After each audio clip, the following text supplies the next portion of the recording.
Hello student, तो स्वागत है आपका एसएस एकेडमी में। आज इस वीडियो लेक्चर में हम लोग देखेंगे दोस्तों वैद्युत आवेश एवं क्षेत्र का जितना भी न्यूमेरिकल बन सकता है वो सब देखेंगे। ठीक है, तो सबसे पहले हम लोग न्यूमेरिकल देखें उससे पहले फार्मूला उसमें का ज़रूरत होता है। तो मैं यहाँ पे पूरा फार्मूला बताऊँगा और स्क्रीन पे भी लगा हुआ है फार्मूला, आप देख सकते हैं। अब इन सभी फार्मूला के बारे में मैं डिस्कस कर देता हूँ और आप याद भी कर लीजिएगा और अपनी कॉपी में भी लिख लीजिएगा। ठीक है, तो चलिए मैं एक एक फार्मूला के बारे में अब डिस्कस करता हूँ और लास्ट में फिर वीडियो के एंड में मैं आपको स्क्रीनशॉट देने के लिए वो आपका जो लगा हुआ है आपका असाइनमेंट फार्मूला वाला वो आप लोग को लगा दूंगा और आप लोग उतार लीजिएगा। ठीक है, तो चलिए फार्मूला नंबर पहला हम लोग देख लेते हैं। तो यहाँ पे देखिए पहला फार्मूला हमारा आ जाता है कि वैद्युत आवेश है ना। तो वैद्युत आवेश को हम लोग Q से रिप्रेजेंट करते हैं, इसे इलेक्ट्रिक चार्ज भी कहा जाता है। और Q बराबर होता है आपका Q बराबर क्या हो जाता है I गुणे T हो जाता है। ठीक है, जहाँ Q क्या होता है हमारा तो आवेश होता है। Q हमारा क्या होता है बच्चों, आवेश होता है। और I क्या होता है तो धारा होता है। और T क्या होता है हमारा समय। ठीक है, तो अब बोल दिया जाए कि एक बात और कि Q का मात्रक क्या होता है तो आवेश का मात्रक कूलाम होता है, इसको ध्यान में रखिएगा। और इसका विमीय सूत्र AT होता है जो कि आपके बोर्ड एग्जाम में आता है और आया भी हुआ है। ठीक है, तो ये हमारा पहला फार्मूला हो गया। फार्मूला नंबर 2 अब आ जाता है आवेशों के क्वांटमीकरण के अनुसार है ना। एक और भी आवेश का फार्मूला हो जाता है Q = NE होता है, जहाँ N क्या होता है इलेक्ट्रॉनों की संख्या हो जाता है ना। और E क्या है तो इलेक्ट्रॉन पर एक न्यूनतम आवेश होता है ना। इलेक्ट्रॉन पर आवेश E क्या है हमारा तो इलेक्ट्रॉन का आवेश है। और Q क्या है हमारा तो ये आवेश कहलाता है हमारा।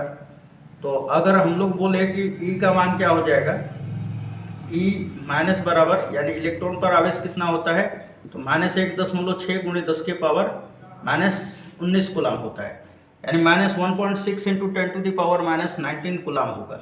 और बोल दिया जाए कि n क्या होता है तो n का जो मान होता है ना वो 0 1 2 3 मतलब कि आपका होल नंबर होता है ना। ऑल होल नंबर से ये बिलोंग करता है आपका यहाँ।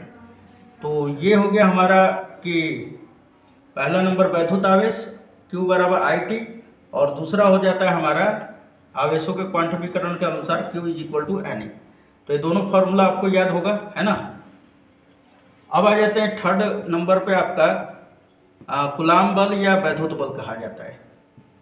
कूलाम बल या इसी को कहा जाता है वैद्युत बल, वैद्युत बल भी कहा जाता है। ठीक है, अब देखा जाए तो कूलाम बल F बराबर क्या होता है तो F बराबर होता है K Q1 Q2 और बटा में R²।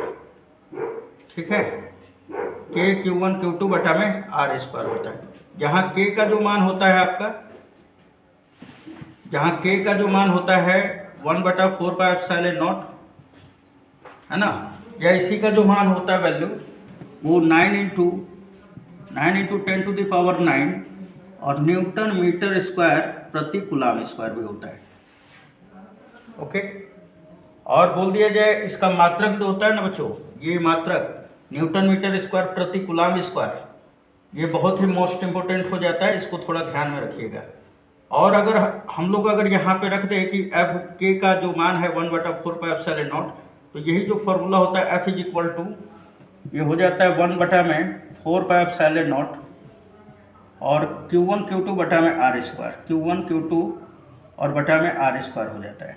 या आप इसी को लिख सकते हैं, इसका मान भी लिख सकते हैं 9 × 10⁹ और Q1 Q2 और बटा में R² न्यूटन। तो उम्मीद है ये समझ में आ रहा होगा है ना। तो फिर से एक बार और आपको लर्निंग करवा दूँ कि F बराबर क्या होता है K Q1 Q2 बटा में R²। यहाँ K क्या होता है हमारा तो माध्यम का परत, इसको परावैद्युतांक भी कहा जाता है ना, या इसी को एप्सिलॉन R भी कहा जाता है। तो K बराबर होता है 1/4πε0 और जब 4 और पाई का मान 3.14, एप्सिलॉन का मान जो होता है आपका 8.85 × 10⁻⁻12 होता है। इन सभी का मान रख के अगर कैलकुलेट करते हैं हम लोग तो 9 × 10⁹ न्यूटन मीटर स्क्वायर प्रति कूलाम स्क्वायर होता है। अब बात उठता है कि एप्सिलॉन का मान क्या होगा तो एप्सिलॉन नॉट का भी मान लिख लेते हैं हम लोग, है ना। पहले इसको रफ कर लेते हैं थोड़ा। तो अब देखेंगे हम लोग कि एप्सिलॉन नॉट का मान क्या होगा, है ना। तो एप्सिलॉन नॉट को हम लोग कहते हैं निर्वात की विद्युतशीलता या वायु की विद्युतशीलता कहते हैं, है ना। तो एप्सिलॉन नॉट का जो मान होता है 8.85 इंटू 10⁻⁻12 कूलाम स्क्वायर प्रति न्यूटन मीटर स्क्वायर। इसको आप ध्यान में रखिएगा, ये आपका बोर्ड एग्जाम में ऑब्जेक्टिव में भी दे देता है ना, कि एप्सिलॉन नॉट का मान होता है या निर्वात की विद्युतशीलता का मान होता है। तो बच्चे बहुत कंफ्यूज हो जाते हैं, है ना। इसका मात्रक में कभी कभी चेंज कर देता है, सब मान वैल्यू इतना ही देगा, लेकिन ये जो आपका ऐसा ही मात्रक है इसी में थोड़ा सा चेंज कर देगा। ये हो गया हमारा एप्सिलॉन नॉट का मान। अब हम लोग जानते हैं आपका एप्सिलॉन नॉट और एप्सिलॉन आर में रिलेशन हम लोग देखेंगे, है ना, कि एप्सिलॉन नॉट और एप्सिलॉन आर में रिलेशन क्या होगा। तो देखिए, एप्सिलॉन को कहा जाता है निरपेक्ष विद्युतशीलता, एप्सिलॉन नॉट को क्या कहा जाता है, तो वायु या निर्वात की विद्युतशीलता। एप्सिलॉन आर क्या होता है, तो सापेक्ष विद्युतशीलता। अब इन तीनों में रिलेशन क्या हो जाएगा, तो एप्सिलॉन इज इक्वल टू होता है epsilon not into epsilon R, ठीक है। एप्सिलॉन बराबर epsilon not into epsilon R. अब आपका कोई भी वैल्यू दिया रहे, कोई एक का मान पूछे तो आप आराम से पक्षांतर करके और निकाल सकते हैं, राइट। अब आ जाते हैं नेक्स्ट फॉर्मूला पे। अब जैसे आ जाते हैं हम लोग सतत आवेश वितरण के बारे में। तो यहाँ पर रेखीय आवेश घनत्व के बारे में पहले चलते हैं। रेखीय आवेश घनत्व को किससे सूचित किया जाता है बच्चों? रेखीय आवेश घनत्व को किससे सूचित किया जाता है, तो इसको लैम्डा से सूचित किया जाता है। और लैम्डा बराबर होता है dq और बटा में dl, या आप इसी को लिख सकते हैं q और बटा में l, है ना। रेखीय आवेश घनत्व को हम लोग लैम्डा से सूचित करते हैं और लैम्डा बराबर क्या होता है dq अपॉन dl या q बटा में l। और इसकी जो मात्रक होती है ना, यहाँ से आप बता सकते हैं कि q का मात्रक क्या होता है कूलाम, और l क्या होता है लंबाई का मात्रक मीटर हो जाता है, तो कूलाम प्रति मीटर भी हो जाता है, ठीक है।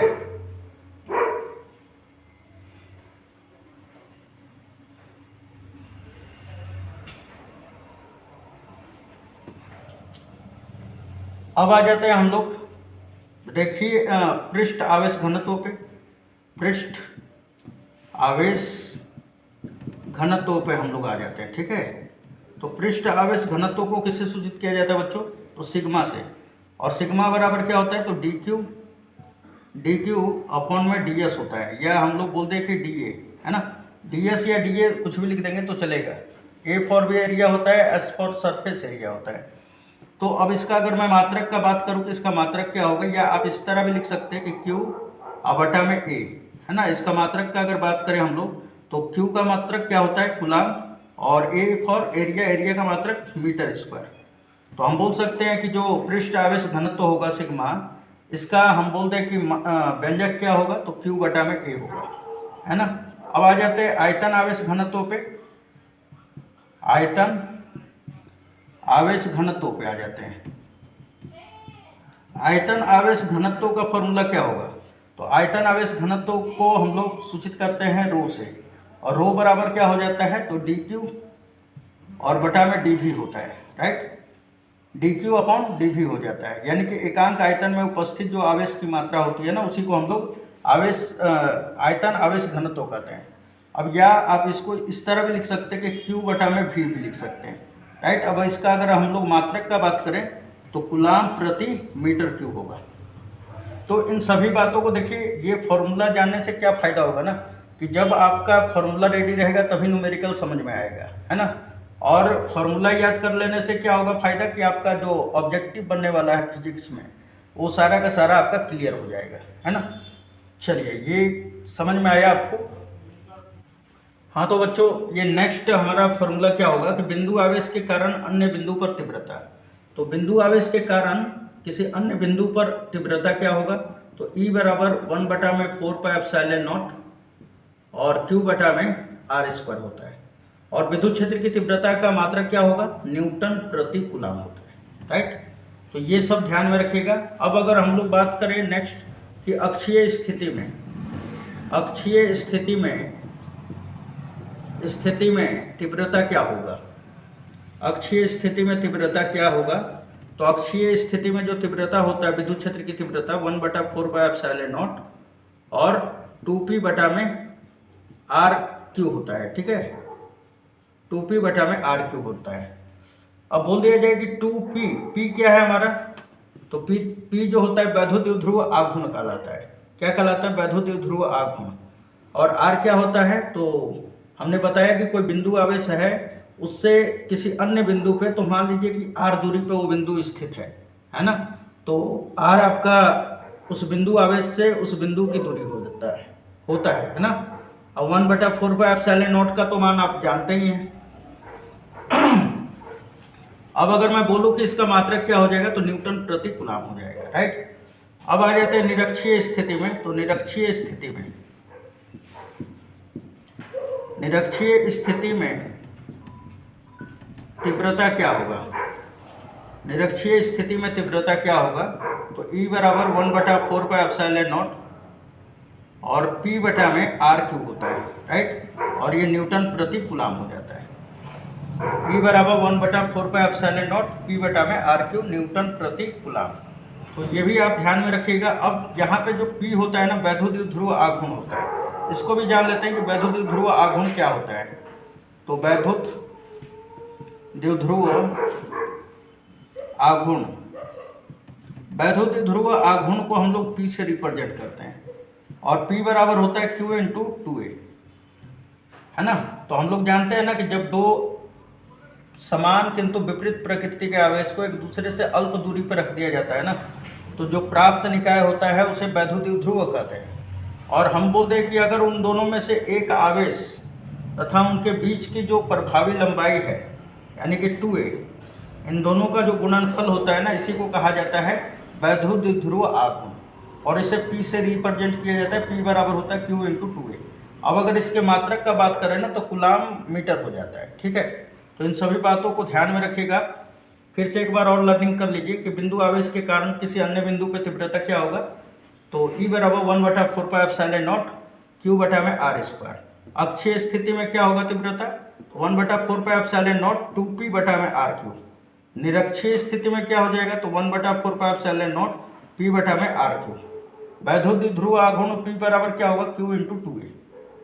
राइट। ये सारा का सारा फॉर्मूला आपको कंप्लीट हो गया होगा, समझ में आ गया होगा। अगर फिर भी नहीं आता है तो फिर से अगेन पीछे करके और वीडियो को फिर से वॉच कर लीजिए, समझ में आ जाएगा। आ जाते हैं नेक्स्ट फॉर्मूला पे। हाँ तो बच्चों, अब नेक्स्ट फॉर्मूला हम लोग देखेंगे।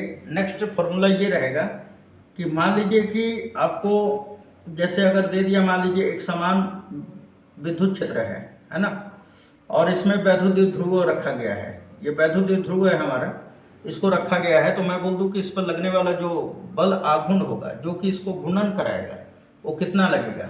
तो बल आघूर्ण को हम लोग टाउ से सूचित करते हैं। बल आघूर्ण को टाउ से सूचित किया जाता है। बल आघूर्ण को टाउ से रिप्रेजेंट किया जाता है और टाउ बराबर होता है PE sin थीटा। ठीक है। अब P क्या है हमारा? तो वैद्युत द्विध्रुव आघूर्ण है। E क्या है? विद्युत क्षेत्र है, विद्युत क्षेत्र की तीव्रता है। और थीटा क्या है भाई? तो ये वैद्युत द्विध्रुव हमारा है और ये विद्युत क्षेत्र है। इन दोनों के बीच का ये कोण जो होता है वही आपका थीटा होता है ना। तो ये हमारा बल आघूर्ण था।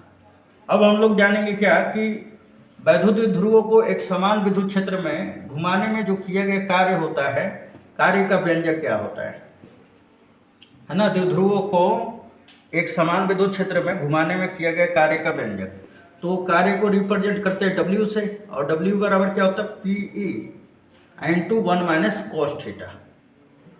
cos थीटा होगा। ठीक है। और इस कार्य का मात्रक क्या होता है? जूल। समझ में आ रहा है?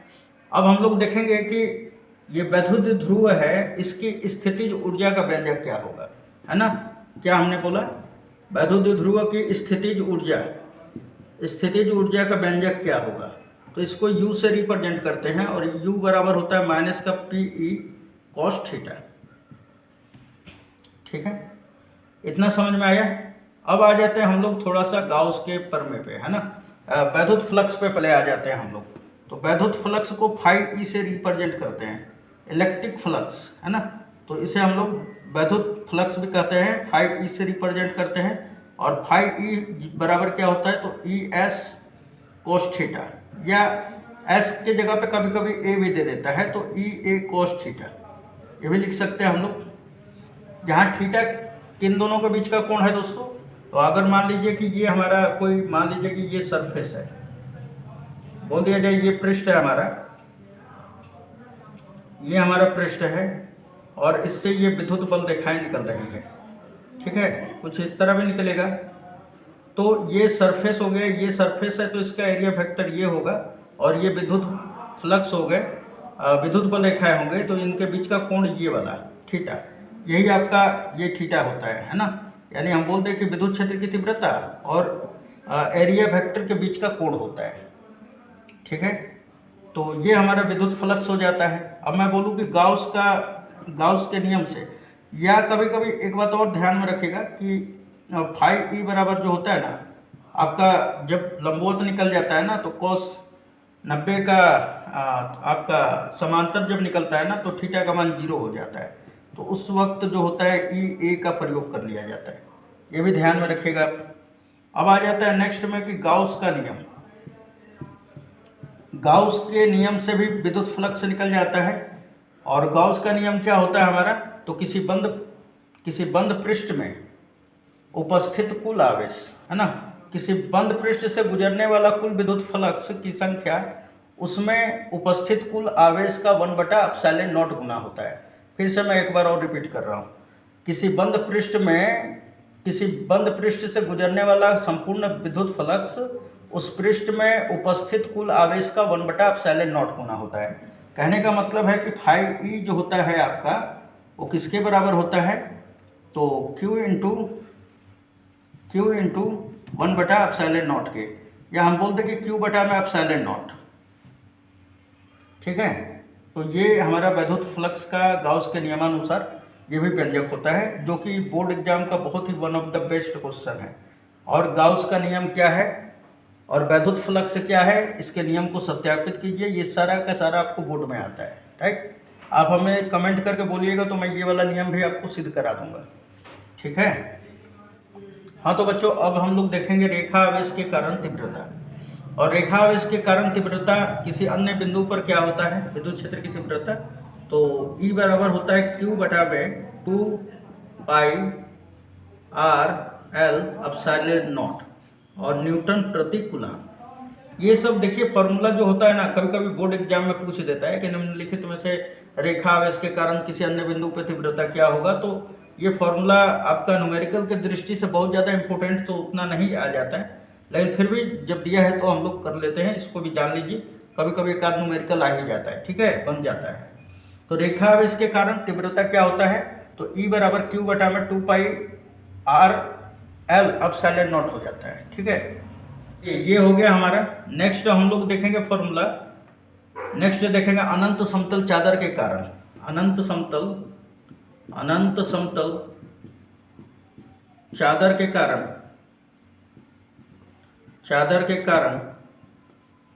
तीव्रता, या हम बोलते हैं कि अनंत समतल चादर के कारण किसी अन्य बिंदु पर तीव्रता, तो तीव्रता को E से रिप्रेजेंट करेंगे। और अनंत समतल चादर के कारण क्या होता है, तो सिग्मा बटा में 2ε0 होता है।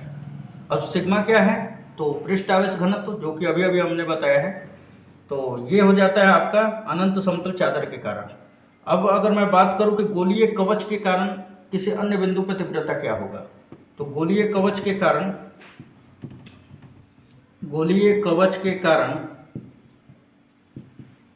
तीव्रता, तो तीव्रता E बराबर हो जाता है आपका 1/4πε0 और Q बटा में r², ठीक है। तो ये थे हमारे कुछ फॉर्मूले जो कि आपके बोर्ड एग्जाम में भी बहुत सारा आ सकता है और इस पर न्यूमेरिकल भी बनने वाला है। तो जो मेरा नेक्स्ट वीडियो आएगा ना, वो सिंपल अब खाली फॉर्मूला पर न्यूमेरिकल रहेगा उसमें, ठीक है। तो चलिए मिलते हैं नेक्स्ट वीडियो में, धन्यवाद।